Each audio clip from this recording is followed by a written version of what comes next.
네, 반갑습니다. 오늘은 우리 앞으로 굉장히 핫한 분야인 IoT를 AI하고 같이 합쳐진 부분에 AIoT 개발을 위한 경량화 최적화 기술을 갖다 하신 우리 조용범 대표님, 그다음에 우리 건국대 교수님을 모셨습니다. 우리 큰 박수와 함께 시작하도록 하겠습니다.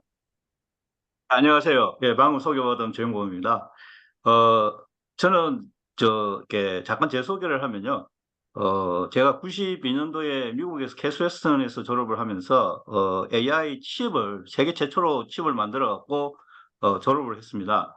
근데 이제 90년도가 들어오면서 AI가 이제 그 연말 90년도 말쯤에서 우리나라에서 암흑기를 맞게 됩니다. 암흑기를 맞게 돼서 제가 2000년도, 2001년도에 그 캐나다 밴쿠버에 유니버스 브리티시 콜롬비아에 그 교환 교수로 가면서 그때부터 제가 암을 갖다가 다시 공부를 했어요.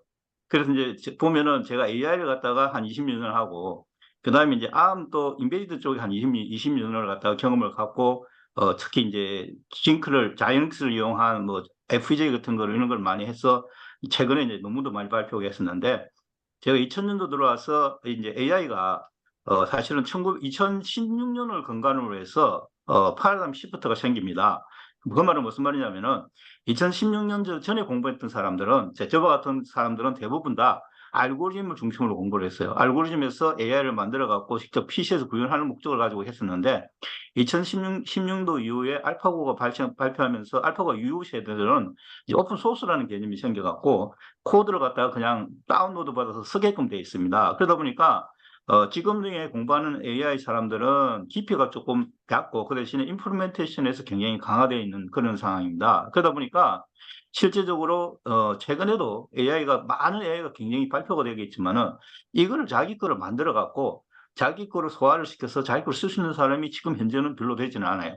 그리고 이제 우리 세대는 저 같은 이제 저는 이제 내년이면 사실 은퇴를 하는 세대인데 저희 같은 세대는 그래도 이제 학교였기 때문에 지금까지 이제 AI를 공부를 하고 이렇게 공부를 하고 있었지만은 만약에 회사나 아니면 다른 데서 쓰면 벌써 AI를 갖다가 안 하고 밖으로 나갔을 거예요. 그러다 보니까 저희 같은 세대들이 그동안 AI 알고리즘 공부하는 세대들이 만든 세대들이 지금은 찾아볼 수가 없을 정도로 자금이 작습니다.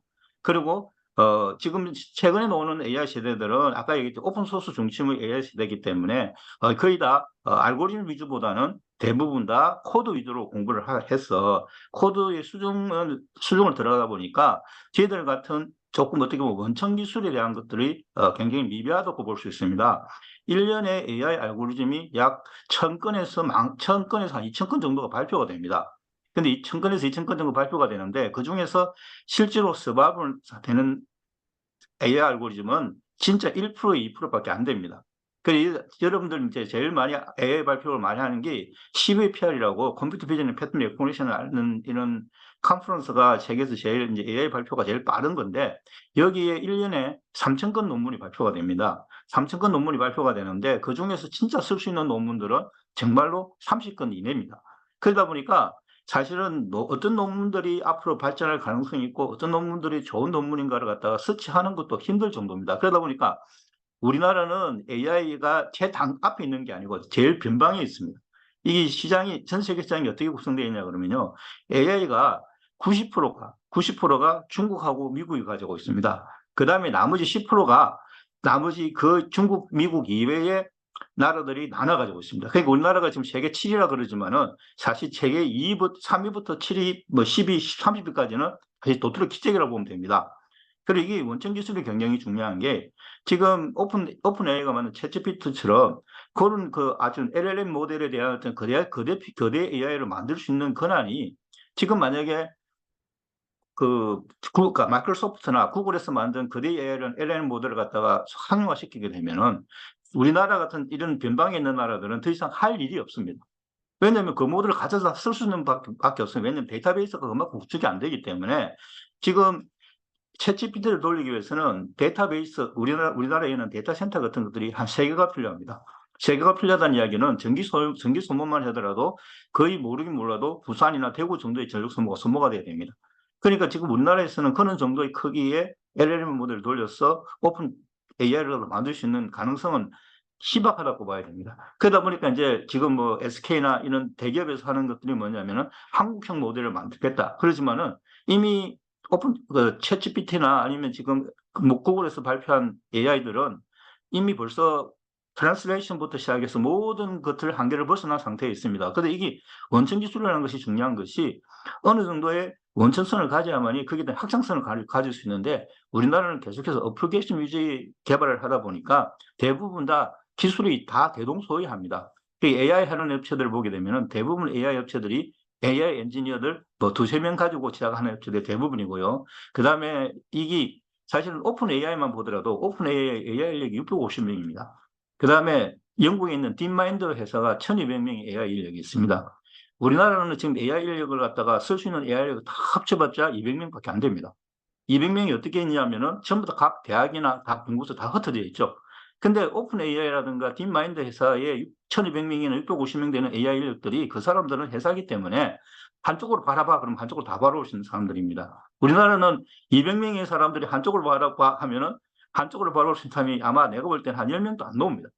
그러니까 이런 수준 차 때문에 우리나라의 AI가 어떤 면을 보면은 분명한 한계를 가지고 있는데 사실 대학이나 이런 데서는 이런 원천 기술로 개발을 하는 것이 아니고 지속적으로 어플리케이션 위주로 개발을 하다 보니까 사실은 많이 지금 AI가 앞으로 10년 정도 되면은 얼마나 지금 따라가야 될지는 우리도 지금 제가 예측이 할 수가 없습니다.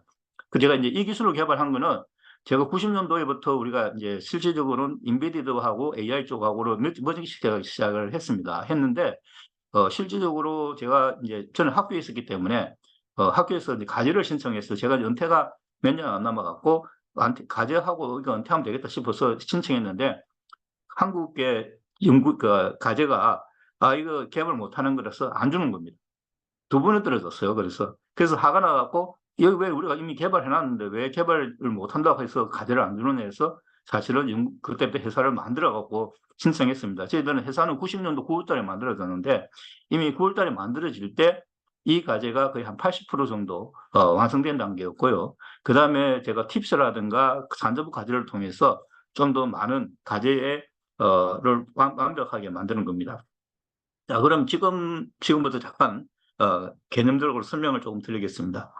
실제로 최근에 이제 시장의 형태를 보게 되면요, 시장이 사실은 AI 쪽 시장과 IoT 시장이 사실은 엄밀히 따져보면 두 개가 완전하게 분리된 시장입니다. 근데 이게 AI 시장에서는 보다 보니까 그동안 AI는 데이터가 모이는 장소에서 AI를 했습니다. 그러니까 데이터가 모이는 장소에서 AI를 하다 보니까 이 데이터를 모이는데 시간이 너무 많이 들고, 그 다음 데이터 모이는 데서 AI를 하다 보니까 너무 서버에 능력이 많이 필요합니다.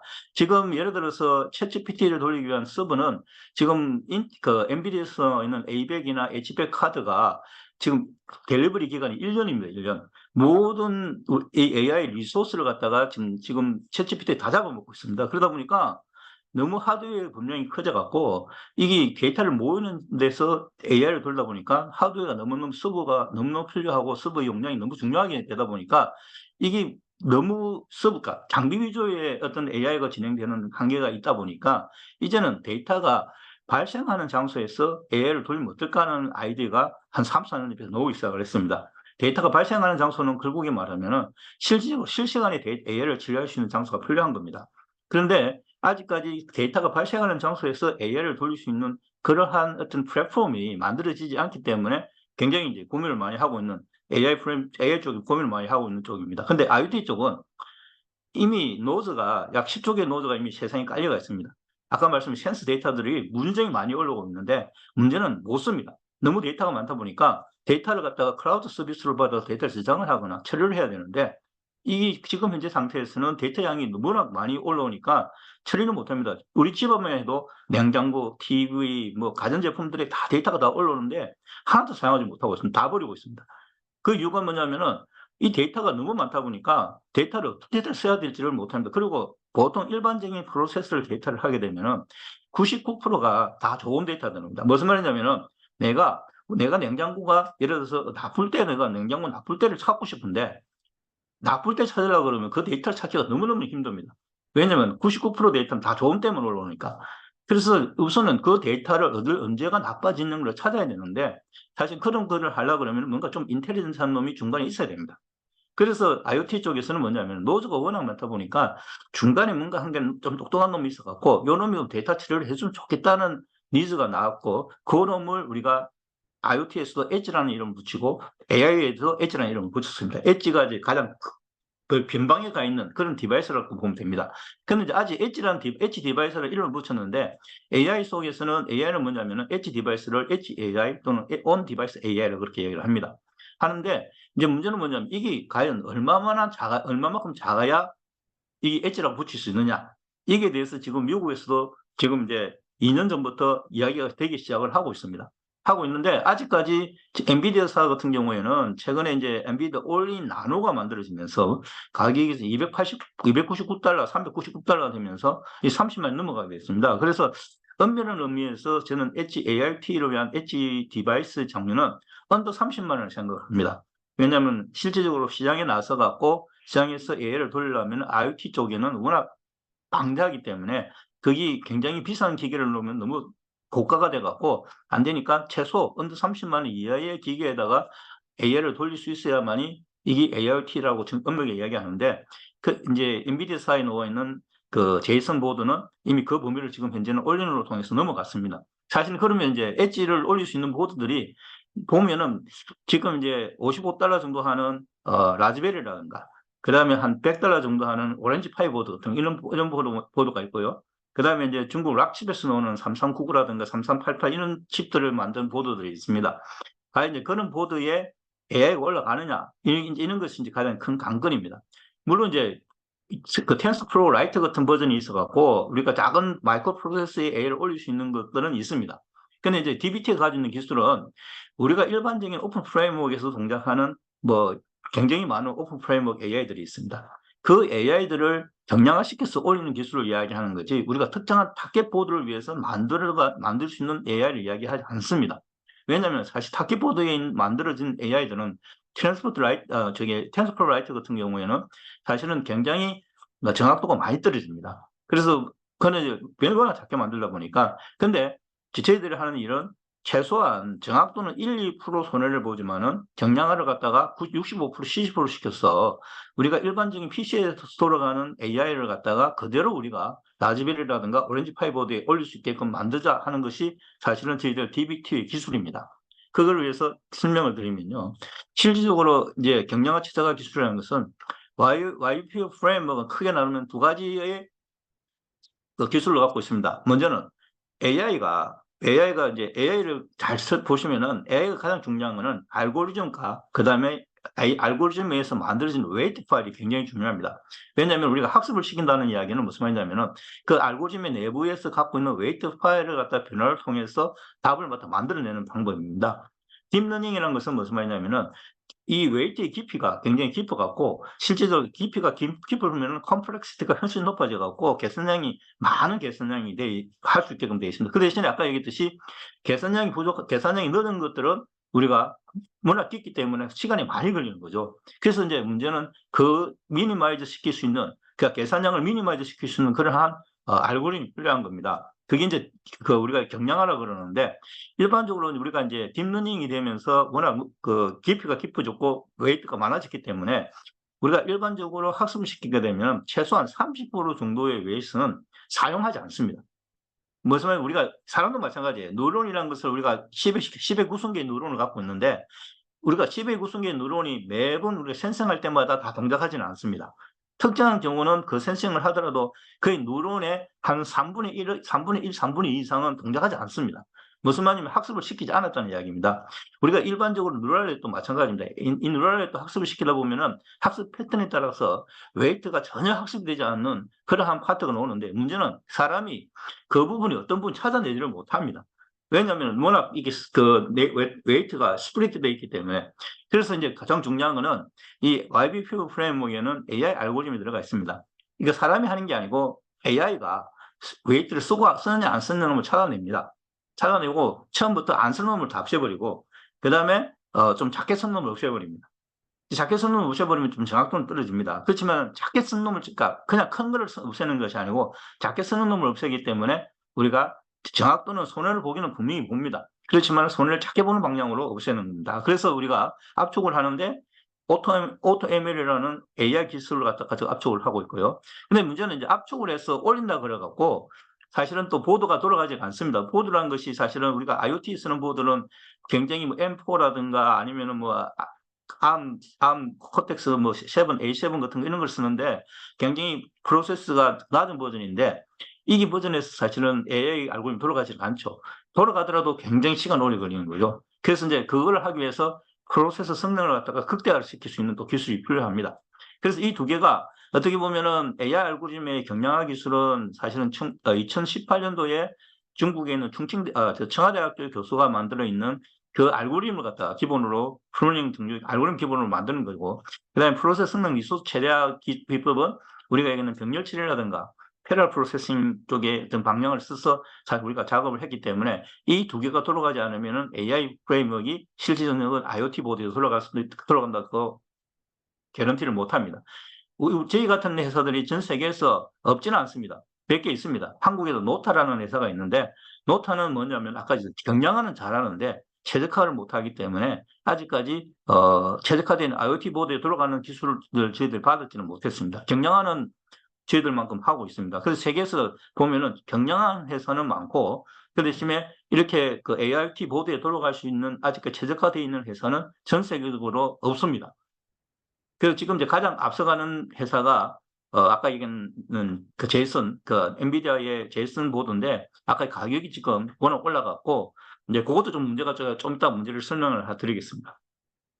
그래서 지금 저희들이 갖고 있는 솔루션을 보면은 기존 솔루션을 보면은 데이터를 갖다가 학습을 시키고 난 다음에 서버에다가 데이터를 갖다가 넣어놓고 실질적으로 데이터가 들어오면은 데이터 리소스에서 받은 데이터를 갖다가 보드에 처리하는 것이 아니고 우리가 서버로 데이터를 보내갖고 서버 처리한 결과를 다시 내 보드에서 받아서 보드에서 다시 우리가 보여주죠. 이렇게 되면은 이제 문제가 뭐가 발생하느냐면은 두 가지가 발생합니다. 하나는 커뮤니케이션이라는 문제가 발생합니다. 커뮤니케이션이라는 문제가 발생하고 하나는 뭐냐면 데이터의 처리의 딜레이. 왜냐하면 실질적으로 데이터를 보드에서 처리하는 것이 아니고 데이터를 갖다가 서버에서 처리해서 데이터를 가져오기 때문에 그동안 일어나는 딜레이가 발생할 수 있기 때문에 그 딜레이 문제와 그다음에 커뮤니케이션 문제를 해결을 해야 됩니다. 지금처럼 뭐 5G가 되고 있고 모든 사람이 좋으냐 그러면은 뭐 괜찮을 수 있지만 잠깐의 뭐 딜레이가 발생하든가 뭐 또는 커뮤니케이션 문제가 생기는 경우에는 동작하지 않습니다. 특히 이제 그 밀리터리 서비스, 그러니까 군용 쪽에 보면은 전장이 발생하게 되면은 모든 통신 체계가 다 망가지기 때문에 사실 이런 데이터로 칠 수가 없죠. 그래서 DBT 솔루션은 뭐냐면은 보드에다가 그냥 AI를 탑재를 시킵니다.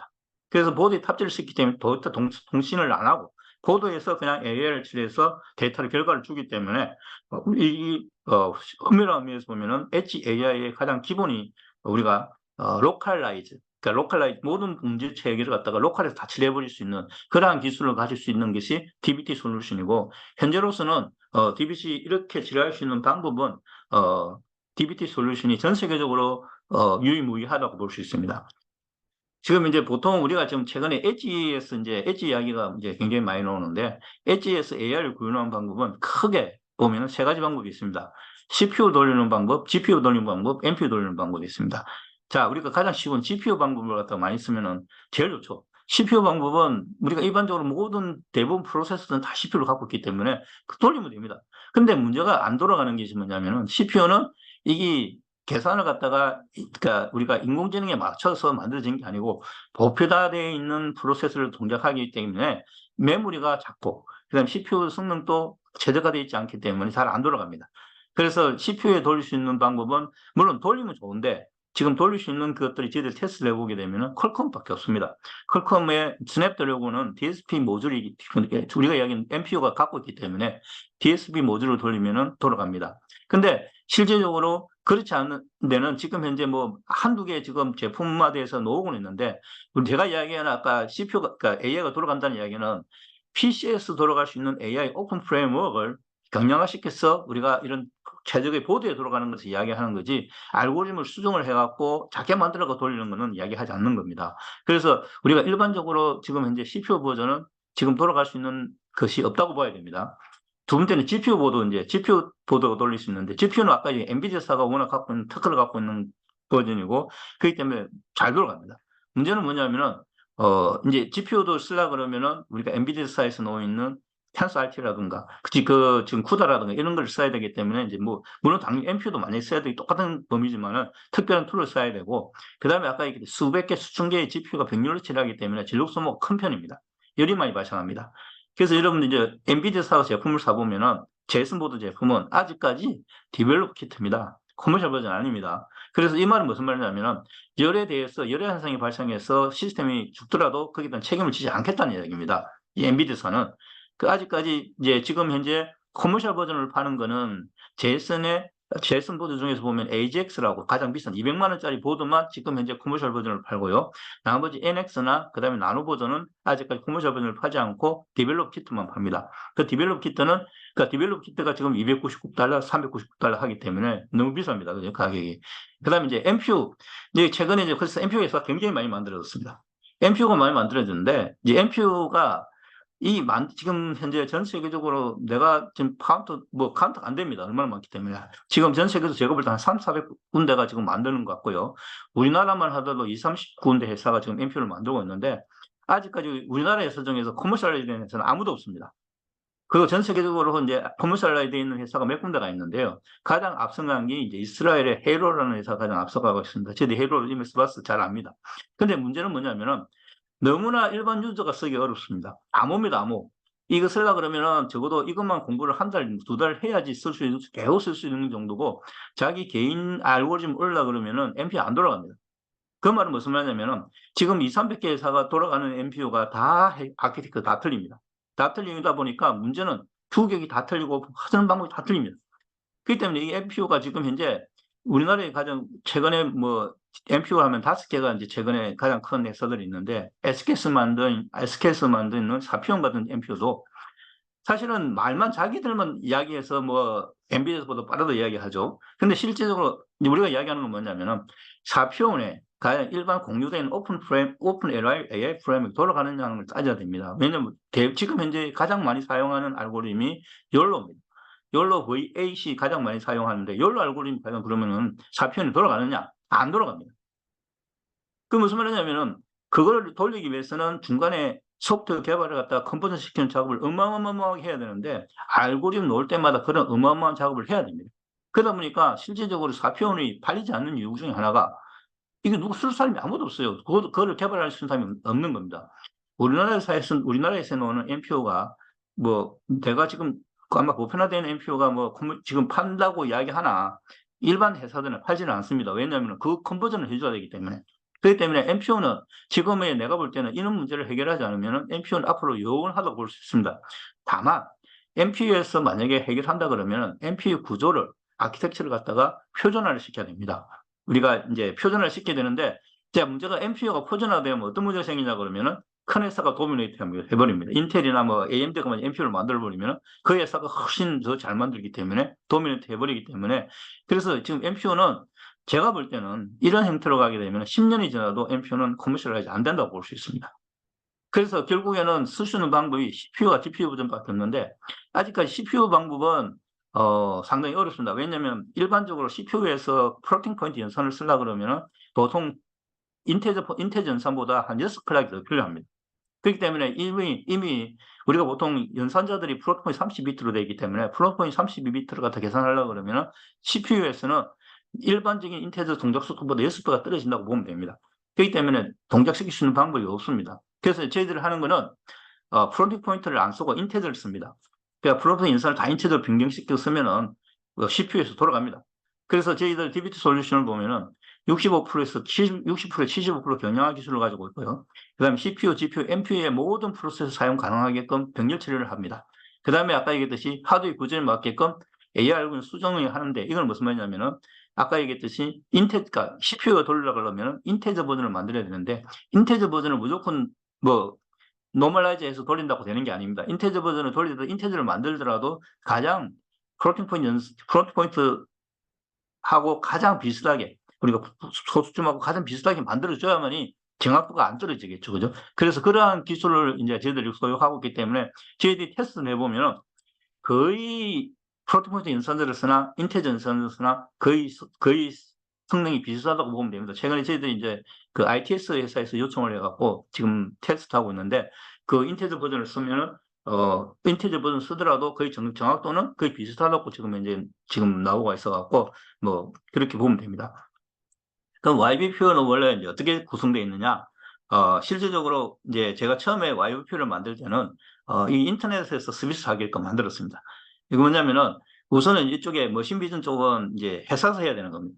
왜냐면 우리가 이번 모든 머신러닝을 다 해줄 수 없는 건데, 일반에서 회사에서 PC에서 개발하고 있는 머신러닝 부분이 있다 그러면은, 그 부분을 가지고 우리가 이쪽 오른쪽 편에 있는 타켓보드에 맞춰서 만들어진다 그러면은, 내가 클릭하면은 타켓보드에 만들 수 있게끔 만들 수 있습니다. 왜냐면은 타켓 OS를 정하고, 이게 뭐 iOS 쓸 거냐, 윈도우를 쓸 거냐, 아니면 리눅스 쓸 거냐 정하는 거고요. AI 모델은 내가 이미 이쪽에서 개발했을 때 무슨 모델을 개발했느냐가 이미 정해져 있죠. 머신러닝에서 오픈 AI를 썼기 때문에. 그럼 AI 모드 들어게 돼 있고요. 그 다음에 타켓 AI 프레임워크가 어떤 모델로 같이 가겠다 하는 거 정해지면은 요 YB표 엔진이 자동으로 소스를 제공해서 타겟에 맞게끔 소스를 제공해서 줍니다.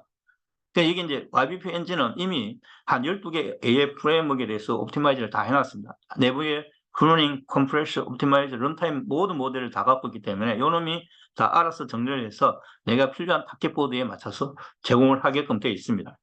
근데 이제 이게 너무 이제 방대하다 보니까, 지금은 이제 처음에는 요 시스템을 인터넷 서비스로 하게 하면 인터넷 요 거정 갖추는데 빠르면 5분이면 됩니다. 또 내부적으로. 근데 늦은 경우에는 예를 들어서 이제 머신러닝을 하는 사람이 자기 알고리즘 좀 강화시키기 위해서 없는 이제 레이어를 넣거나 그다음에 없는 뭐 모델을 좀 만들어 넣는 경우도 있습니다. 수정하면은. 그럴 경우에는 이제 이게 YB표 엔진이 보편한 일반 오픈 프레임이 아니기 때문에 이제 거기서 이제 걸립니다. 걸리면 저희들이 수작업으로 그걸 다시 만들어 넣어야 되기 때문에 그런 경우에는 한 일주일 정도 걸립니다.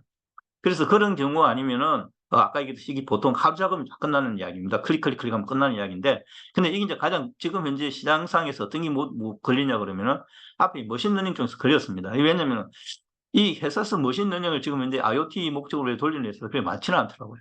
여기서부터 지금 현재 걸려갖고 저희들 처음부터 여기서부터 끝까지 용역을 해주는 그런 이제 비즈니스를 지금 하고는 있습니다. 그렇지만 이제 이게 언젠가는 앞으로 5년이나 10년 후쯤 되면은 이거를 인터넷 서비스로 지금 보편화시키려고 생각을 하고는 있습니다.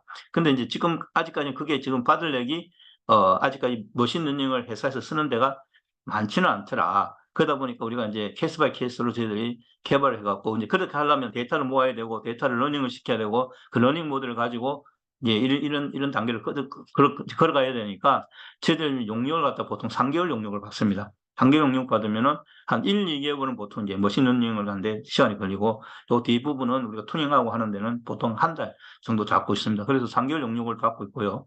그 다음에 이제 지금 이렇게 다양한 보드들은 저희들이 이제 보급형 IoT 같은 경우에는 라즈베리 보드 같은데, 그 다음에 락칩 같은데, 요런 데 지금 해봤고, 지금 라즈베리 5가 돼갖고, 약간 저희들이 공구적으로 된 거는 라즈베리 4에 비해서 AI 성능이 한 2배 정도 향상될 거라고 보고 있습니다. 클락 스피드 같은 거 보게 되면. 그래서 지금 라즈베리 4에 지금 저희들이 욜로 6 같은 경우가 보통 한 4프레임 정도 들어갑니다. 4프레임 정도 들어가는데, 그게 한 8프레임까지 올릴 수 있지 않을까, 그렇게 지금 보기 때문에, 8프레임 같으면은 거의 뭐, 커머셜 쓰는데 거의 문제가 없을 정도가 되기 때문에, 저희들 약간 라즈베리 4를 갖다 5를 쓰려고 좀 하고 있는데, 제가 이제 며칠 전에 50대를 주문을 했습니다. 라즈베리 5를. 근데 이제 아직까지 지금 12월 말쯤에 들어온다 그래갖고 지금 기다리고 있는 중입니다. 만약에 되면 테스트를 하면은, 저희들이 이제, 또 알려드리도록 하겠습니다. 현재 이제 저희들 YBPU가 스포트하는 거는, CPU는 대부분의 네온부터 시작해서 AMD, 뭐, 자이링스, ARM 계열에서 대부분 CPU 계열과 그다음에 이제 ARM말이라든가 라이던 이런 GPU 계열도 대부분의 CPU와 GPU 계열은 다 스포트를 합니다. 최근에 인텔 GPU도 제가 테스트를 해봤고요. 최근에 AMD가 이제 새로운 GPU 계열을 만들어 갖고 지금 하고 있는데 그건 워낙 최근에 나온 거라서 아직 저희 테스트까지 못했습니다. 그렇지만 그 전에 우리가 이미 AMD 걸 테스트를 했기 때문에 AMD도 잘 돌아갈 수 있을 거라고 그렇게 생각을 합니다. 제가 성능 비교를 해보게 되면요.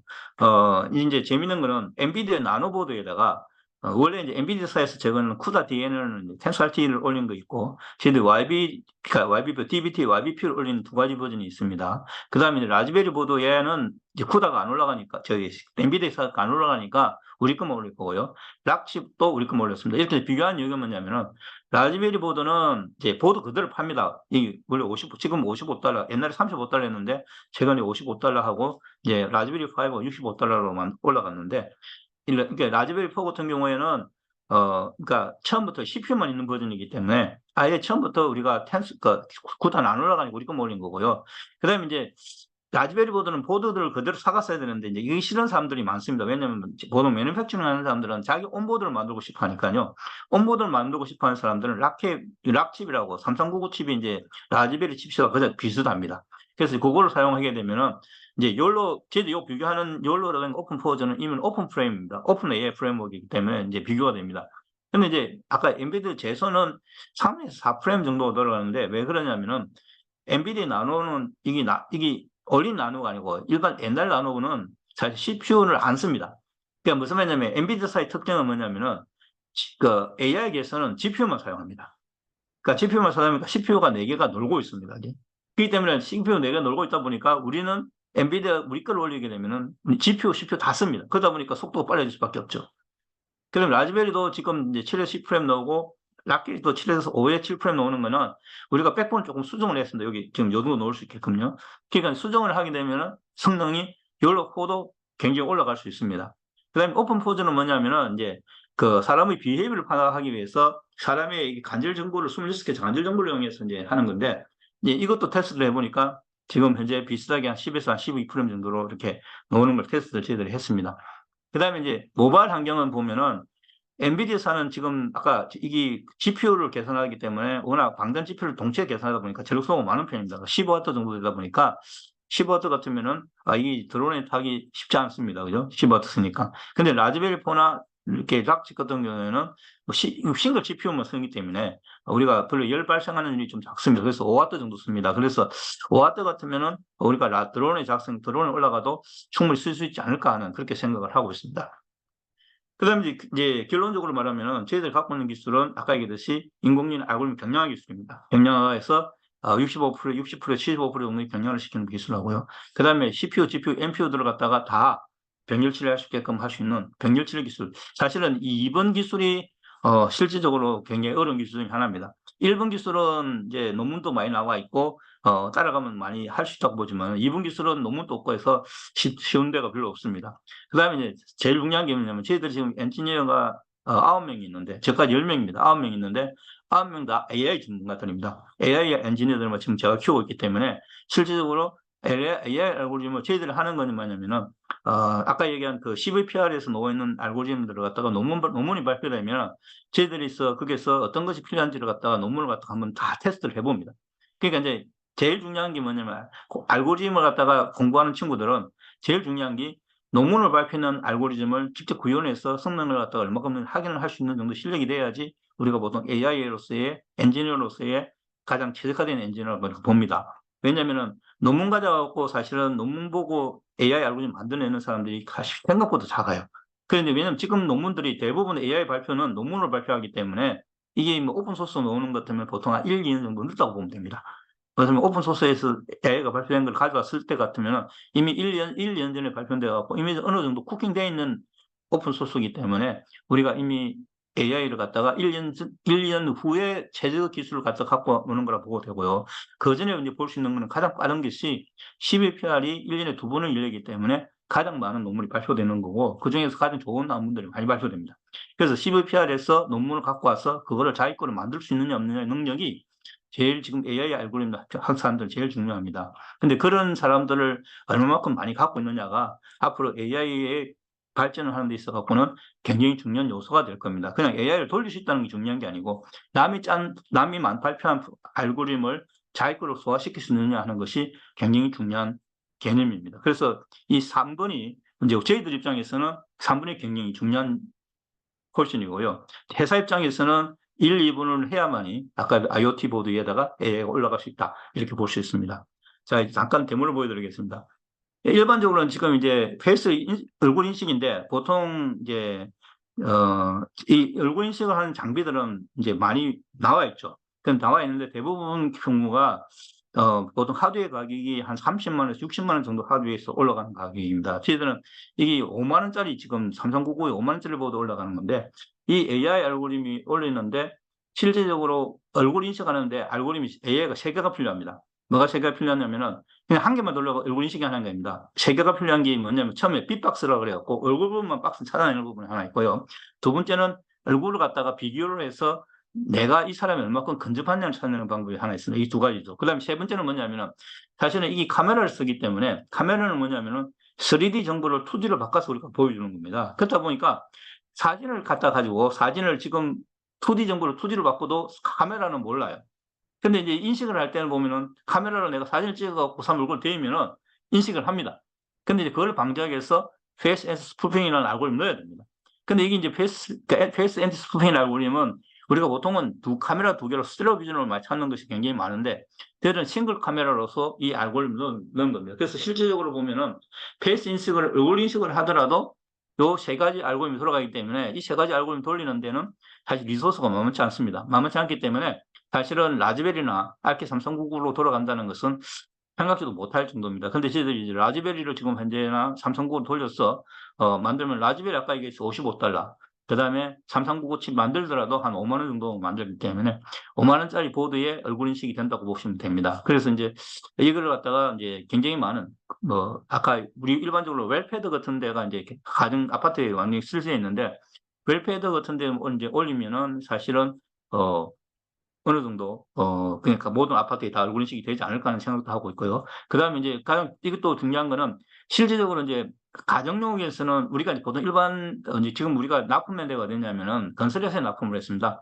건설회사 납품에 쓰고 있는데 건설회사는 어떤 거냐면은 이게 이제 아침에 출근할 때 건설 위치마다 사실은 이 공사비 단가가 다 틀리기 때문에 인건비가 다 틀린답니다. 근데 이제 어떤 사람은 A라는 데서 일을 했다가 다시 자기는 단가를 B라는 단가를 달라고 요구하는 사람도 있고 그래갖고 이제 들어갈 때 얼굴 인식을 통해서 그 사람이 들어왔는지 없는지 확인을 하기 위해서 이제 얼굴 인식을 쓴다 그럽니다. 그러다 보니까 공사장이다 보니까 굉장히 열악합니다.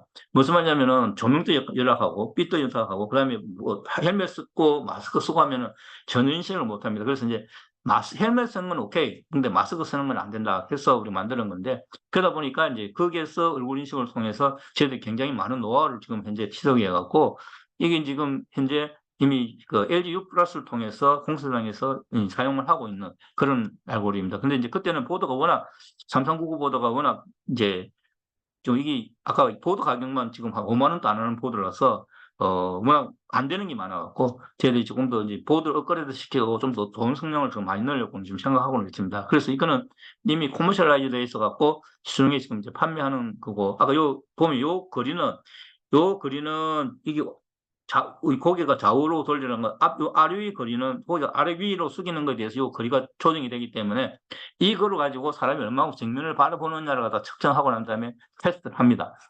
그다음에 그다음 영상을 보시면은 만약에 3D로 지금 이제 보시면은 이제 랜드마크 정보를 가지고 얼굴 인식의 랜드마크 3D 모델을 만들어 하는데 이게 좋은 건 뭐냐면 얼굴은 계속 움직이니까 움직이더라도 사람이 이 얼굴의 형태는 계속 가져가고 인식을 하고 찾아가야 되는 방법입니다. 그런데 이제 이거는 약간의 이제 그 좀 이 랜드마크의 이 포인트 정보에 따라서 이 리소스 소양이 굉장히 많습니다. 그래서 이제 저희는 스냅드래곤이라고 그래갖고 퀄컴 칩에서 개발했습니다. 이게 일반 조그만 라즈베리 보드 정도의 개발하는 건 사실 아직까지는 저희들이 못 만들었습니다. 그래서 이제 지금 스냅드래곤 정도의 성능만 되면은 랜드마크를 통해 갖고 우리가 사람을 페이스를 팔로우 한다든가 좀 더 정확도를 높일 수 있는 그런 방법이라고 보면 됩니다.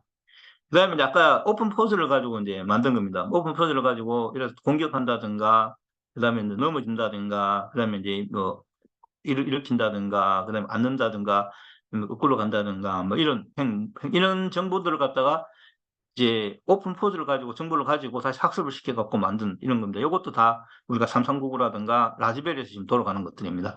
그러니까 이제 이 말은 무슨 말이냐 라즈베리에 돌아가는 것들은 카메라 안에 우리가 지금 내장도 가능합니다. 사실은요. 최근에 지금 이제 카메라 회사하고 이야기된 게 뭐냐면은 일반적인 이제 카메라 번호판 카메라에 주차할 때 보면은 이제 우리가 내 차가 어느 위치에 주차했는지 모르는 경우가 많으면은 내 번호를 치면은 주차 위치가 나오지 않습니까?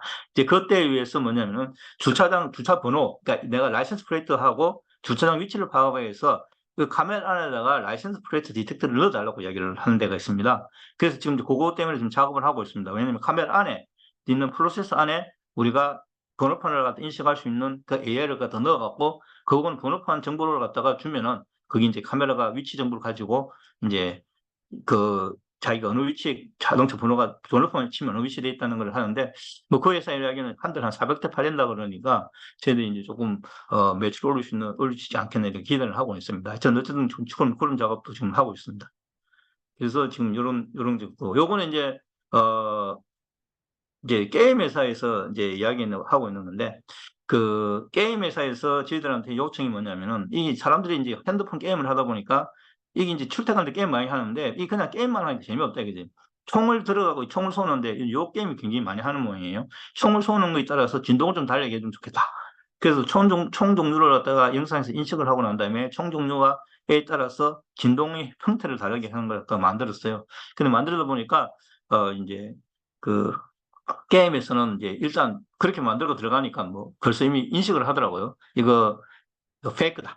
그래갖고 1초 만에 죽어버렸습니다. 그래서 이제 이거 뭐 어디에 쓰느냐 뭐 이제 저희들이 이제 하다 보니까 여기 게임에서 이 게임의 영향을 받지 않을 만큼 작습니다. 그러니까 게임의 영향을 받지 않을 만큼 작게끔 돌아가는 거기 때문에 저희들이 드론에다가 이제 이 탑재를 하게 되면은 매복되어 있는 사람이 어떤 종류의 총을 들었냐에 따라서 실질적으로 그 사람이 아군이나 적군이 파악할 수 있게끔 하는 그런 지금 알고리즘을 지금 발전시키고 있습니다. 그다음 요거는 뭐냐면은 이제 우크라이나 전쟁에 직접 갖고 온 건데요. 탱크를 이제 우크라이나 전쟁에서 찾는 겁니다. 근데 이게 지금 보면 사실 지금 우리가 박스 쳐서 지금 탱크하고 지금 뭐 이제 땅하고 구분을 했지, 실제로 보면 탱크하고 땅하고 구분이 안 됩니다. 이 색깔이 비슷해 갖고요. 그래서 이게 이제 드론에서 보면 이 저기 위치 드론에서 찍으면 좌표를 알기 때문에 정확하게 미사일로 공격할 수 있는데, 옆에 이제 사람하고 이제 우크라이나 군인 같아요. 그 바로 탱크 옆에 있어도 탱크가 잘 몰라요. 근데 이제 이렇게 해서 이 영상을 보고 직접 드론에 띄워갖고 드론 안에 대장을 하려고 지금 작업을 하고 있습니다. 그래서 실질적으로 탱크를 드론이 직접 잡아서 좌표를 갖다가 보내주면 저게 본부에서 바로 대전차 미사일을 쏘아서 잡게끔 그렇게 하는 지금 현재 있는 겁니다. 자, 그래서 요까지는 지금 이제 하고 아까 이제 지금 데모를 보여드리는 거는요. 아,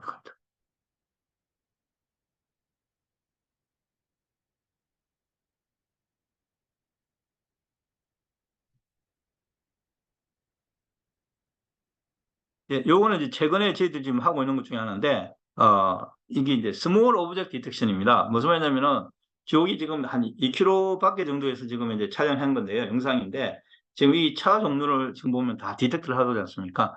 그래서 이제, 이 스몰 오브 디텍션이라고 해서, 여기서 이제 돌발 사고라든가 뭐 이런 거 찾아내는 이제 하나의 지금 한데, 보통 일반적으로는 요것보다는 한 4배 정도 줌해서 디텍트를 합니다. 근데 이제 저희들은 한 2km 밖에 정도 정보를 갖다가도 지금 이제 찾아볼 수 있게끔 하는 이제 스몰 오브젝트 디텍션을 갖다가 지금 만들고 있습니다. 이거는 이미 만들어 갖고 지금 국방에 쓰려고 하고 있고요.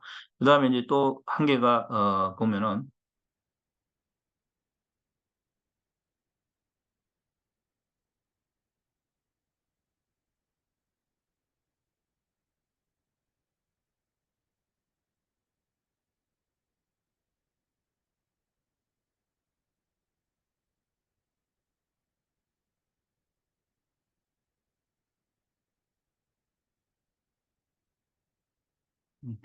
이 공유랑 시간이 많이 걸리네요. 아, 지금 요 화면 보이시나요? 조그만 사진요? 예, 보입니다. 지금 이게 이제 윌슨 거의 고고도에서 이제 찍은 사진인데, 사실 이제 이 고고도에 찍은 사진에 보면은 지금 이게 뭐 건물 같은 거 있는데, 사실 요걸 가지고 지금 우리가 요 사진에서 탱크 찾고, 사람 찾고, 뭐 여기에서 움직이는 거 찾으려고 그러는 겁니다. 여기 보면 줌을 해보면은 약간의 보면 뭐 이게 차가, 이게 좀 차가 보이죠? 이게 줌 해보면 차가 보입니다. 그러니까 줌하지 않는 상태에서 보게 되면 과연 저기 차인지 아닌지 구별할 정도로 작습니다. 그래서 이제 요걸 갖다가 우리가 스몰 오브젝트 디텍션이라고 그러는데, 스몰 오브젝트 디텍션은 현재는 보통 욜로 V8, 욜로 V6를 많이 쓰는데, 이제 욜로 좀 문제점이 있어갖고 우리가 트랜스포머 알고리즘을 같이 해갖고 지금 스몰 오브젝트 디텍션을 갖다가 지금 개발하고는 있습니다. 근데 이제 이것도 이제 사실은 이제 이러한 고고도에서 정밀 촬영한 사진에 대해서 찾아내는 것을 목적으로 하고 있는 거고요. 그 다음에 비디오 클립이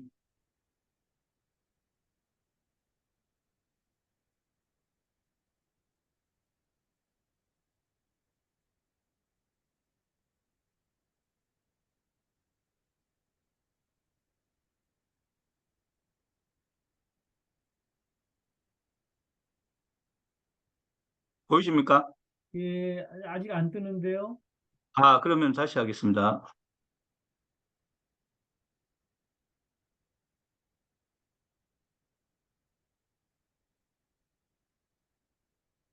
네, 이제 보입니다. 보입니까? 네, 예, 이게 지금 뭐냐면은 핸드폰으로 지금 현재 얼굴 부분만 지금 디텍트한 겁니다. 근데 이제 앞에 보시면 프레임을 보시면요. 프레임 거의 한 30프레임 per 세컨드 나옵니다. 근데 핸드폰으로 썼는데 핸드폰에서 지금 이제 스냅드래곤을 가진 그 칩셋을 썼는데 여기 DSP를 쓴 건 아니고 그 핸드폰에 있는 CPU하고 GPU만 쓴 갖고 지금 30프레임 만들어낸 겁니다. 그러니까 무슨 말이냐면은 핸드폰 우리가 일반적으로 핸드폰에 있는 스냅드래곤 CPU를 가지고 안드로이드 모델에서 우리가 지금 현재 얼굴 디텍터 되는 걸 갖다가 이렇게 빠르게 처리할 수 있다는 걸 보여주는 겁니다. 30프레임인데 지금 사람이 많아도 얼굴을 거의 디텍터가 거의 잘합니다. 얼굴이 이제 안 나오는 경우는 디텍터가 안 되는데. 그래서 이제 지금 요거를 어떤 응용을 쓰려고 그러면은 얼굴을 디텍트 하는 거와 그 다음에 여기 사람을 디텍트하는 걸 찾아내면은 특히 이제 우리가 금지된 지역. 예를 들어서 국방 지역 같은데 이게 사람이 들어가면 안 되는 인가돼 있는 사람만 들어간다든가 회사도 마찬가지입니다. 인가된 사람만 회사에 들어가는데 뭐 전혀 인가되지 않은 사람이 들어올 경우에 찾는 방법으로서 지금 우리가 사용하려고 하고는 있습니다.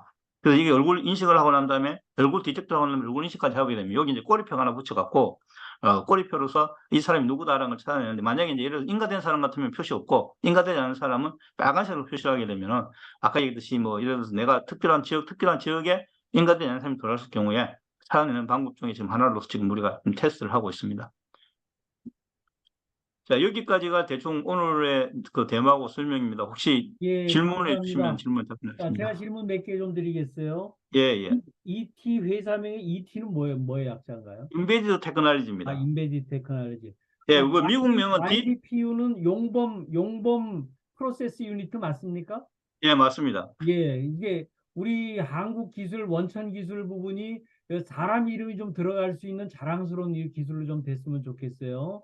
예, 안 그래도 지금 며칠 전에 그 기보에서 제가 기술 평가를 받았는데 예, 그 기술 평가를 봐서 그 기술 담당자가 하는 이야기가 뭐 아주 깜짝 놀래갖고 그 이 원천 기술이다 보니까 워낙 범위가 넓으니까 이거를 갖다가 기술 범위를 어떻게 봐야 되는지를 갖다가 한참 디스커션 하더라고요.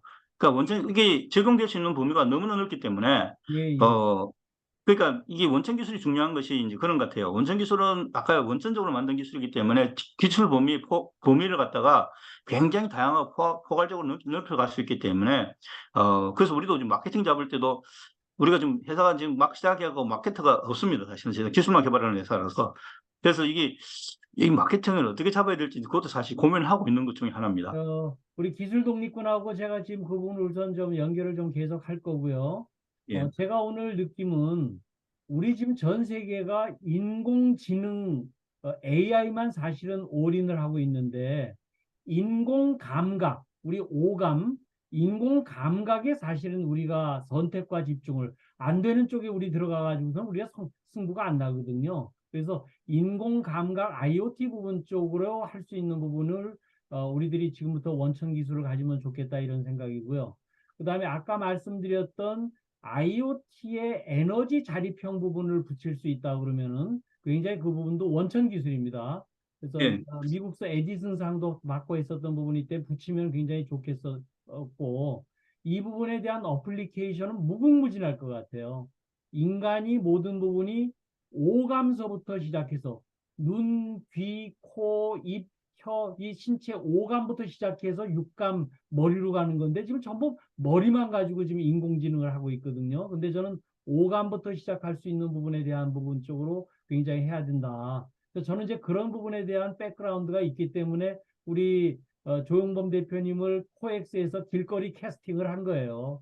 이게 대단한 하나의 오늘 제가 탤런트와 원천 기술을 저는 그때 이런 기본적인 마인드가 있기 때문에 제가 본 거고요. 오늘 이제 그런 측면 입장에서 앞으로 김영인 박사님 저 AI 지금 군 부분에도 적용할 부분이 있고요. 김인식 고문님 우주 농업에도 바로 적용할 수 있을 부분이 있고 서석근 대표님이 스마트 팩토리 부분 쪽에 할 수 있는 부분도 굉장히 있을 것 같고 오늘 LG전자 박준호 대표님도 적용할 수 있는 부분이 굉장히 있을 것 같아요. 우리 주민보 대표님 포스코에서도 포스코 오비인데 들어오셔가지고서 얘기를 하고 있고 유병훈 대표님은 스마트 팩토리 하고 계시는데 얘기가 될 것 같고, 윤석빈 교수님도 블록체인이고 이런 부분 쪽에서도 연결될 수 있을 것 같습니다. 저는 이제 오늘 그 하시는 분들의 면면을 전부 알고 있기 때문에 제가 마케팅 부분을 좀 도와드릴 수 있는 부분이 굉장히 있다. 그래서 그런 측면에서 같이 한번 조만간 이후에 제가 빨리 시간을 한번 잡도록 하겠습니다. 자, 질문 있으신 분 손 들고 질문해 주시면 좋겠어요. 예, 우리 김인식 고문님, 우리 짧게 짧게 우리 얘기하시면 좋을 것 같아요. 워낙에 5가 나왔기 때문에 성능은 4보다 5가 뭐 2배 이상 좋아졌으니까 괜찮을 거라고 봐지고요. 좀 크게 좀 말씀해 주세요. 방금 이 스마트폰으로 그 영상을 잡아서 처리하는 것을 봤는데 아마 스마트폰도 좀 저가 폰들은 그 실제 가격들이 1, 20만 원밖에 안 하기 때문에 카메라까지 내장되어 있고 뭐 또 설치하기도 좋고 그래서 스마트폰을 하나 그 모델을 선정해서 뭐 꼭 모델 선정할 필요는 없겠습니다만은 어쨌든 엑시노스를 쓰느냐 그 퀄컴 드라곤 쪽을 쓰느냐 하는 데 대해서 그 알고리즘이 달라진다면 그 스마트폰도 한번 어플리케이션을 해서 좀 대중화가 돼 쉽지 않을까 하는 생각하고 두 번째는 지금 이것도 이제 플랫폼인데 플랫폼이 표준화가 됐으면 좋겠다. 이미 좀 국내에서 그 DP 426 그룹이 있어서 단체 표준을 만들어서 국내 표준을 지금 끝내고 있고요. HPC에서 끝내고 있고 이번 12월 말이면 국제 표준까지 애틀에서 끝내고 있거든요. 그래서 표준으로 탑재하면 아무래도 국내 국제에서 다 쓸 수 있겠다. 국제 표준이 이번에 됩니다. 12월 달에. 그렇기 때문에 한번 그쪽도 같이 검토해 보시면 상당히 좋을 것 같습니다. 국제 표준에는 지금 애트리의 윤성현 책임이 맡고 있는데 이미 DG 426 그룹 안에서 이런 그 AI HPC 플랫폼 표준을 만들었으니까 참조해 주셨으면 좋을 것 같습니다. 예, 예. 우리 윤석빈 교수님이 그 채팅에다가 단톡방을 만들어 달라고 얘기를 하셨는데요. 단톡방 부분에 대한 부분은 제가 지금 이 부분을 NDA를 지금 작성을 하고서는 우리 조용범 대표님하고 하고 있기 때문에 그 부분은 나중에 저희들이 따로 가부 여부는 나중에 하도록 하겠습니다. 이게 아직은 그 우리가 좀 기술을 좀 보호해야 될 부분이 여러 개가 있어서 단톡방 부분은 일단은 아직 좀 홀딩을 하는 걸로 일단 하겠습니다. 네, 또 다른 질문 있으시면은 저는 개인적으로 제가 우리 서부발전의 IoT 자문위원도 했고 IoT를 굉장히 오래전부터 생각을 해왔었던 부분인데 굉장히 그런 측면에서 오늘 여태까지 163차를 거쳐오면서 탑5 안에 들어가는 원천 기술로 저는 판단을 하고 있습니다. 자, 오늘 다른 질문 없으시면 우리가 원래 1시간 내에 전부 해야지만 되고 계속 이제 진행할 부분은 서로들 간에 제가 연결을 하도록 하겠습니다. 오늘 질문 없으시면 오늘 이걸로 끝내도록 하겠습니다. 우리 김정희 스님한테 손 들었는데 어디요? 제가 예, 김영희 안 들리나요? 네. 짧게 우리 들립니다. 예, 저기 우리 조영범 교수님 아주 엄청난 그 기술을 개발했는데요. 제가 묻고 싶은 거는 이제 그 사업 영역별 뭐저 국방 포함해서 뭐 지금 우리 회장님 말씀처럼 에너지 뭐 지금 우리 김윤식 교무님 하는 뭐 그런 뭐 센서 쪽 뭐 이런 게 다 이제 했는데 제가 묻고 싶은 거는 그거를 그 보드 YBPU 뭐 하나랄까 그 일부 서비스가 나오는 걸 이렇게 개발해서 하는데 시간과 그 비용이랄까 그게 얼마나 드는지 좀 답변해 주셨으면 좋을 것 같은데요. 예. 지금은 저희들이 3개월에 3천만 원 받고 있습니다. 3개월에 3천만 원. 3천만 원, 예, 예. 그러면 우리는 3개월에 3천만 원에 그 어떤 그 보드 값을 넣어서 뭔가 그 서비스를 만드는 과제를 이렇게 제안하는데 예. 그 이제 3개월 동안 어떻게 이제 쓰시냐 하는 거를 협업할 수 있는 뭐 이런 게 되겠네요. 예, 그렇습니다. 왜냐면은 일단은 이제 어플리케이션은 우리가 갖고 있는 게 아니고 네. 이제 제안하는 업체가 갖고 있고요. 그 예. 제한업체 어플리케이션에 딱 들어갈 수 있게끔 만들어 갖고 이제 거기서 보드에 어떤 보드에 올리면 좋겠다까지 저희도 요청을 하셔야 됩니다. 우리가 보드를 예. 만들어 주지는 않습니다. 예. 그러니까 그다음에 그 이제 아까 라즈베리 설계한 보드를 거에 쓰든지, 예, 저기 3개월에 이제 생산 라인을 이제 어떻게 보면 돌려서 한 3천만 원 비용만 가지면 그거를 넣어서 이제 필요한 또 저기 프로세스를 진행하는 뭐 이런 개념이네요. 맞습니다. 예. 그 플러스 예. 라이센스 피가 있습니다. 예. 왜냐 일부 지금 저기 우리 국방에 제일 어려운 게 이제 그 목선 식별하는 거, 그 다음에 이제 그 GOP에 그 동물과 사람 이렇게 포복해서 오는 그 인원을 식별하는 건데 지금 이제 이게 획기적인 게 우리는 무조건 엣지 컴퓨팅으로 왜냐면 이게 국방은 그 네트워크가 굉장히 약하거든요. 엣지 컴퓨팅으로 하겠다라고는 하는데 실제 진짜 야 해봐라 라고 하면 지금 이 기술이 안 들어간 한 또 그 뭐 3개월 저기 이 뭐 보드가 없는 한 제가 볼 때는 거의 불가능하거든요. 맞습니다. 예. 네, 여기 고맙습니다. 3개월 3천만 원 기억하고 예, 김영희 제가 뭐 박사님은 과제를 제안할 때 좀 김영희 박사님은 그 3천만 원이 아니고 3억으로 생각하세요. 국방은. 예? 아니 그게 이제 뭐 거기에 10개를 넣으면 3억이 되는 거죠. 아니요. 그러니까 한 개당 3억씩을 생각하시라고. 아, 제안할 때. 예, 그래요. 자, 오늘 하여튼 우리 수고해주신 우리 조용범 교수님, 딥 ET의 조용범 대표님께 큰 박수와 함께 끝내도록 하겠습니다.